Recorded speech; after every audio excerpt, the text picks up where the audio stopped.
Alright, we're going to give this a shot. I know this is going to be a damn mess, but I think it's going to look really good after we're done. So this is a Duro. I've already taken off the strap, loosened the back, put some lights on here. We can see what the heck we're doing. There we go. Alright, put down a towel because I know this is going to be a little bit messy. Alright. That. Some micro lubrol, 50. Let's case back off. And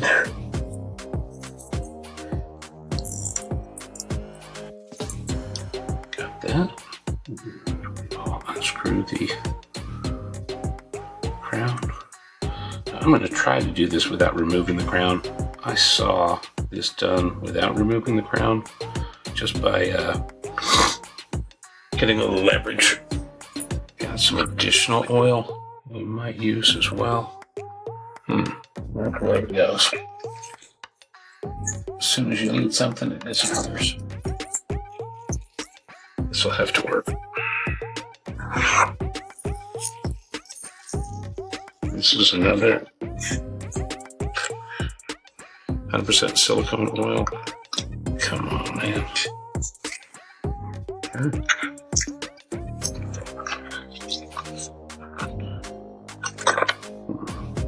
A 4 ounce and a 1 ounce. Interesting. And this says it is airsoft oil. Let's see. What's the viscosity? I don't want. Alright, let's see. Probably start with the micro lubrol. I've used that before. I don't know, that feels thicker. That probably wouldn't matter on a digital. I think I'm going to stick with this. So, come on, man. Just really like the, not so much concerned about increasing the depth rating. I just really like the way this changes critical angles on viewing the watch. I know I've got a toothpick here because I was just looking at it, thinking that'll be perfect. And there it is. Come on. Just really don't want to touch the internals with a getting underneath there. Something metal. Alright. Let's get this guy soaking. Fill her up. Alright, I'm actually going to fill up the container. Just got enough to cover everything. Okay, let's get back in there. Okay. Might have to put just a little bit of that other oil. Let's see. I have a third oil. What the heck did I do with it? Okay. It's the airsoft oil. I have another oil. Here we go.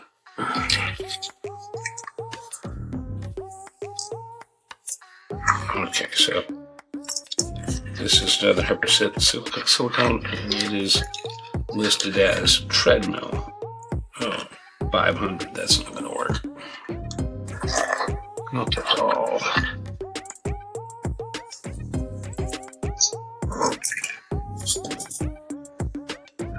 Would be good for some things, but not this thing. Come on, man.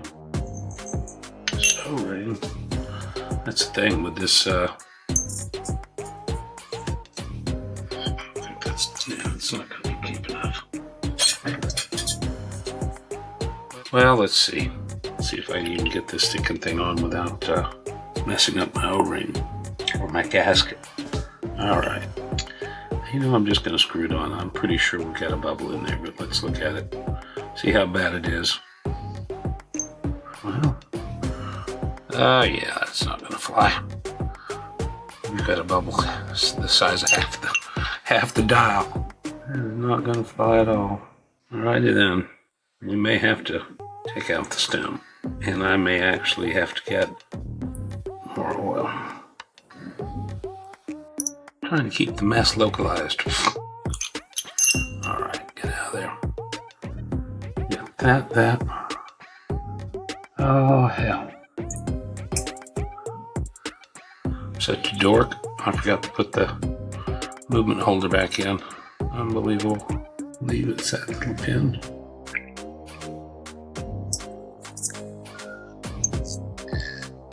That might work now.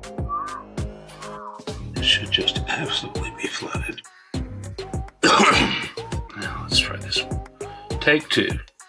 Look like I've been eating fried chicken or ribs or something. Better not start talking about food. It's lunchtime.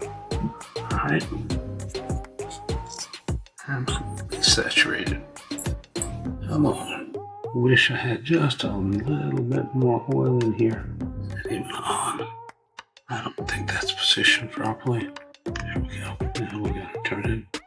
Hey, we may be doing something right now. Alright. Get this a little bit tighter. Alright. Alright, let's clean me up and clean this watch up. I've seen people have a lot of problems with that guy, but I just use Formula 88. It's a pretty good degreaser. I actually use it for my car. Doesn't smell great, but I can rinse it off. Get rid of that before I junk everything up again. Move that out of the way. Alright. That out the way. And I know, there we go. I was going to say, I know I have some straps here because it just took them off. Alright. Come on, man. Wow. Go. And my spring bar wanted to take a walkabout. I'm still a little slippery over here, so perhaps I should have washed my hands before attempting this. Gosh dang. Try the other direction. When you're on it, it's easy. When you get frustrated, it seems harder. I'm gonna flip this spring bar around because I think I just put it in backwards, perhaps. All right. One more time. Good Lord. All right. I'll rinse this off, but I'd like to. Oh, yeah. Now, you see how that viewing angle, I mean, this is just really no distortion. I like it. I like it a lot. All right, guys. I have a feeling there'll be more to follow because I have more Duros. Funny thing is, I had never owned a Duro, and I got all kinds of great watches, but I'd never bought a Duro. And I saw how well the Duro looked, you know, when it had been well filled like this, or hydromod, I guess the guys are calling it. But see if we can pick up the difference in. May have to get a different camera, a different angle. Looks pretty sharp though. I like it. I like it a lot. All right, guys. All right, so I'm not sure. I was going to do this outside, but you know, it's not wide enough outside. But you can see now the critical angle on the watch on the left. It has no oil versus the one on the right. You can see it laying down flat, right? So that's the difference that I was looking for with the hydromod, because you can still read that even when it's past its normal critical angle. So that's why I did it.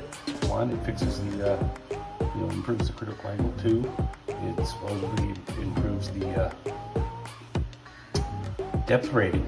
But you know, these are 200-meter watches. I really don't think I'm ever going to go below 200 meters. The deepest I've ever been, I think, is about 120 feet, and that was deep enough for me. All right, thanks, guys.